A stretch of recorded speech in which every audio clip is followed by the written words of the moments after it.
हरिओम मित्रों। आज के इस वीडियो में हम आपको राशि के संबंध में कुछ बातें बताएंगे। जैसे कई लोग पूछते हैं कि उनकी राशि ये है, उनको पुत्र की प्राप्ति कब होगी, पुत्री की प्राप्ति कब होगी।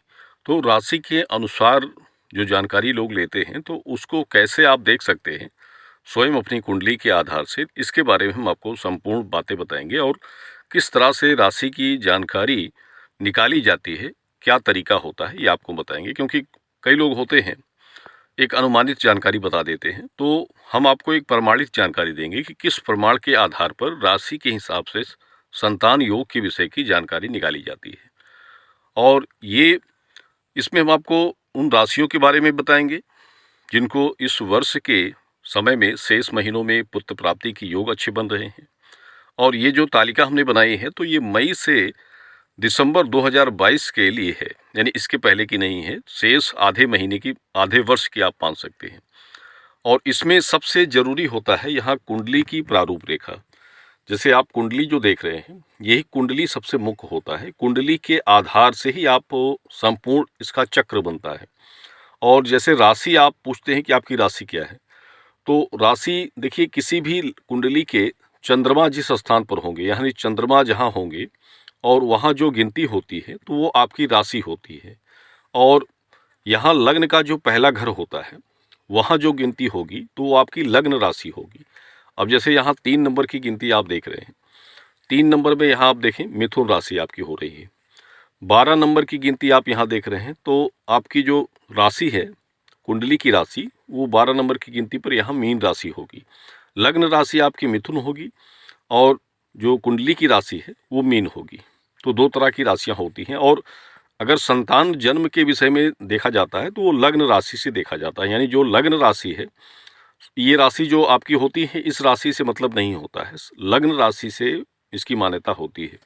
और लग्न राशि के आधार से ही आपके किस ग्रहों के संकेत आपके लिए बन रहे हैं उसको आप देखा जाता है।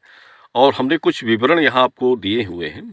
तो ये जो आप राशि देख रहे हैं, इनके जो स्वामी हैं, तो उस स्वामी के आधार से उस व्यक्ति के जीवन में उस महीने में या उस वर्ष में क्या संतान का योग बन रहा है, पुत्र का बन रहा है या पुत्री का बन रहा है, इसको आप देख सकते हैं। जैसे सभी राशियों के हिसाब से आप देख रहे हैं कि उनके सामने ये दोनों संतानों के योग दर्शा रहे हैं। अब यहाँ आपको हम उदाहरण दे दूँ, जैसे आपकी लग्न राशि मेष है, यहाँ मान लीजिए आप एक गिनती आपकी कुंडली में है। क्योंकि ये कुंडली की गिनती हमने तो एक उदाहरण बताया है, सभी की कुंडली में गिनती अलग अलग होंगी। किसी की कुंडली में लग्न में यहाँ 3 भी हो सकता है, 5 हो सकता है, 1 हो सकता है, या और कोई गिनती हो सकती है। चंद्रमा भी किसी की कुंडली में यहाँ हो सकते हैं, यहाँ भी हो सकते हैं, यहाँ भी, मतलब कहीं भी 12 भाव में कहीं भी हो सकते हैं। तो वहाँ आप गिनती क्या है ये आपको देखना है। और उस गिनती से आप उस गिनती के सामने कौन सी राशि बन रही है उसका आप मिलान कर सकते हैं। लग्न आपको मुख्य रूप से देखना है कि आपके प्रथम खाने में कौन सी गिनती है। अगर यहाँ देखें आप 7 गिनती है तो आपकी राशि तुला होगी। और इसी के हिसाब से इन दोनों के मतलब संकेत ग्रह क्या बनते हैं और उन ग्रहों का संतान योग क्या बनता है, इसको देखा जाता है। जैसे आपकी लग्न राशि मेष है, तो लग्न राशि मेष वाले जातकों के लिए मंगल स्वामी होते हैं और उनको पुत्री पुत्र दोनों सुख मिलता है। व्यापार धन में भी लाभ प्राप्त करते हैं। वृषभ होंगे राशि, उनके स्वामी शुक्र हैं। शुक्र पहले पुत्री संतान को जन्म देंगे। विवाह का योग उनके लिए अच्छा बनता है, नौकरी की प्राप्ति होती है। 3 में मिथुन है तो उनके लिए बुध होगा स्वामी। बुध स्वामी प्रथम आपको पुत्र संतान सुख प्रदान करता है, धन वाहन मकान सभी सुख देता है। चौथा आपका कर्क है, लग्न राशि अगर कर्क बन रही है तो उसके स्वामी चंद्रमा होंगे। चंद्रमा आपको पहले पुत्री संतान सुख प्रदान करेंगे, उसके बाद पुत्र भी प्रदान करते हैं। विवाह का योग उसका अच्छा रहता है। सिंह हैं तो सूर्य होगा स्वामी। सूर्य भी पहले आपको पुत्र संतान सुख प्रदान करते हैं, उसके बाद पुत्री देते हैं। विवाह का योग भी अच्छा बनेगा। और छठवां कन्या है तो उसके स्वामी बुध होंगे। बुध आपको पुत्र धन मकान नौकरी सभी देंगे। 7वां तुला है, तुला भी होगा तो शुक्र राशि है, स्वामी है, और इसमें पहले पुत्री संतान सुख, उसके बाद पुत्र विवाह का योग। 8वां वृश्चिक राशि है, मंगल है। मंगल आपको पुत्री संतान सुख देते हैं। अगर मंगल उच्च के होते हैं तो पुत्र पहले देते हैं, लेकिन दोनों संतान सुख आपको प्रदान करते हैं। यहाँ तक कि कभी कभी जुड़वा संतान योग भी मंगल बना देते हैं। धनु है तो आपका स्वामी गुरु होगा और सिर्फ पुत्र संतान योग ही बनेगा उस जातक के लिए, पुत्री नहीं होगी। धन नौकरी योग भी उसके साथ रहेंगे। 10वां मकर है। मकर में शनि अगर बाधित होंगे, नीच के होंगे, तो गर्भ नष्ट हो जाएगा या फिर उस जातक को सिर्फ पुत्री संतान होगी। देखिए, शुक्र भी अगर नीच के होते हैं तो उस जातक को सिर्फ कन्या संतान की प्राप्ति होती है। और इसके बाद कुंभ देख लें तो कुंभ अगर शनि में है और उच्च के हैं तो पुत्र सुख आपको देंगे, नौकरी व्यापार धन लाभ बहुत अधिक प्राप्त होगा। और 12वां में मीन है तो उनके स्वामी गुरु होंगे। गुरु आपको पुत्र सुख पहले देते हैं, उसके बाद कन्या सुख प्रदान करते हैं। नौकरी विवाह का योग अच्छा बनता है। अब ये हमने आपको राशि और उसके स्वामी और उसके संतान योग के कारक आपको बताए हैं, बाकी शेष विवाह धन योग भी आपको बताया है। यहाँ हम देख ले रहे हैं कि ये जो ग्रह हैं इनके मित्र माह कौन से हैं, यानी इनके महीने जो बन रहे हैं सही, जो इनको मतलब मैत्री माह जिसे कहा जाता है। अब यहाँ आप देख सकते हैं कि जैसे शुक्र मंगल हैं, मंगल के शुभ महीने जो बनते हैं वो मई जून नवंबर दिसंबर। अभी हमने जैसे बताया कि इसके पहले के भी होते हैं वर्ष के, लेकिन हम मई से आपको बता रहे हैं क्योंकि जो महीने बीत गए हैं तो उनको बताने का कोई लाभ नहीं है, इसलिए शेष जो महीने अभी इस वर्ष के बचे हैं तो उसको बता रहे हैं। यहाँ आप देख सकते हैं मंगल के लिए मई जून नवंबर दिसंबर, शुक्र के लिए सितंबर अगस्त दिसंबर, बुध के लिए मई नवंबर दिसंबर, चंद्र के लिए जून जुलाई अक्टूबर, सूर्य के लिए जून अगस्त दिसंबर, बुध के लिए मई अगस्त नवंबर दिसंबर होगा, शुक्र के लिए अगस्त सितंबर दिसंबर। और वृश्चिक मंगल गर्भपात होगा, यानी वृश्चिक होगा तो अधिकतर गर्भपात होगा, तो उसमें समस्या कुंडली के लिए देखनी होती है। धनु होगा मई अक्टूबर दिसंबर होगा। मकर शनि के प्रभाव से गर्भ नहीं बनेगा, अगर मकर शनि में है, शनि राशि में है तो गर्भ नहीं होगा, समस्या होगी बार बार। कुंभ शनि के उच्च होने पर पुत्र की प्राप्ति हो जाती है और ये उनके लिए शुभ महीने सभी बन जाते हैं। जैसे देख लें तो मई से अगर पूरा महीना हो जाएगा दिसंबर तक। गुरु के लिए है मई जुलाई अगस्त नवंबर दिसंबर। तो ये मतलब एक सारांश होता है कि इनके हिसाब से उस जातक को किन संतानों के योग इन मैत्री माह में बनते हैं ग्रहों के अनुसार। और इसके बाद हम आखिरी जो देख रहे हैं वो सबसे मेन चीज़, सबसे मुख्य बात होती है। अपनी कुंडली की प्रारूप समझ ली, कुंडली में गिनती के हिसाब से लग्न देख सकते हैं, अपनी जन्म पत्रिका निकाल कर उसका लग्न का पहला भाव देख लीजिए।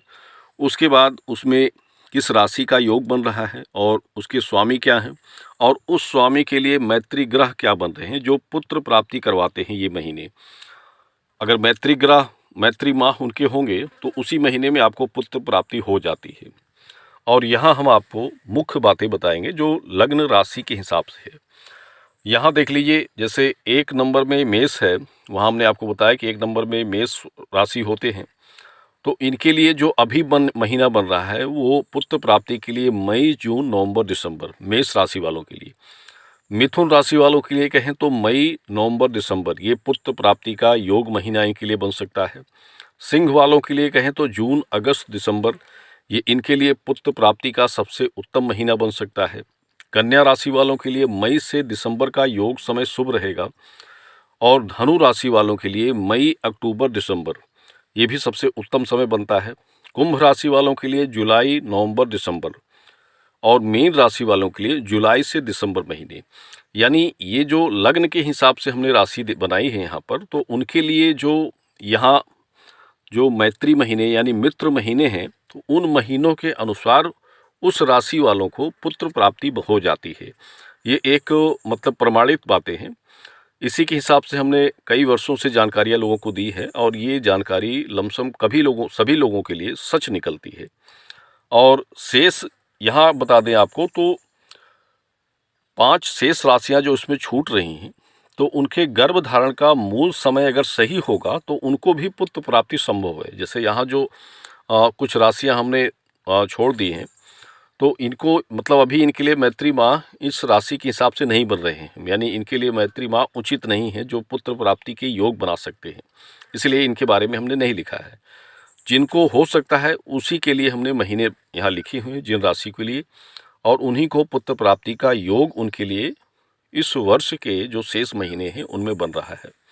गर्भधारण अगर उचित ढंग से उनका हुआ होगा तो निश्चित रूप से उनको भी पुत्र प्राप्ति हो सकती है, क्योंकि सबसे जरूरी यहाँ आप देख सकते हैं कि गर्भधारण के समय में स्त्री यानी पत्नी के शरीर पर गुरु बुध या मंगल की दशा बलवान होगी तो संतान पुत्र के रूप में प्राप्त होती है। जैसे आप जब गर्भधारण करते हैं तो मुख्य रूप से स्त्री की राशि पर, और वो लग्न राशि नहीं होती है, वो जो राशि आपकी होती है उसकी बात कर रहे हैं, उस राशि पर अगर गुरु बुध मंगल की दशा बलवान होती है तो वो संतान के रूप में जब गर्भधारण हो जाता है तो 100% चांस होते हैं कि उसमें पुत्र सुख आप प्राप्त करते हैं।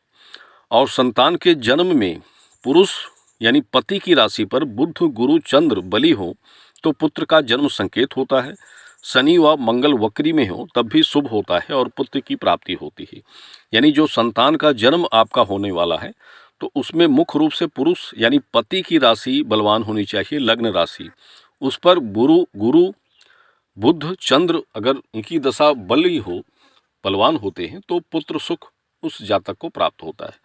तो आप हमारी बातों को समझ रहे होंगे, और अगर कुछ ना समझ में आए तो कमेंट में आप हमें पूछ सकते हैं। देखिए, जितने राशि वाले होते हैं तो ये एक ग्रह चक्र है। जैसे सूर्य और पृथ्वी चंद्र ये आपस में मतलब एक स्थान पर नहीं होते हैं, तो उसी के हिसाब से ग्रह भी अपने स्थान पर स्थिर नहीं होते हैं। ये पृथ्वी के चक्कर के अनुसार ग्रह भी भ्रमण करते हैं और इनकी राशियां भी बदलती रहती हैं, कभी कभी वक्री हो जाती हैं, तो उसमें भी कुछ चीज़ें देखनी होती हैं।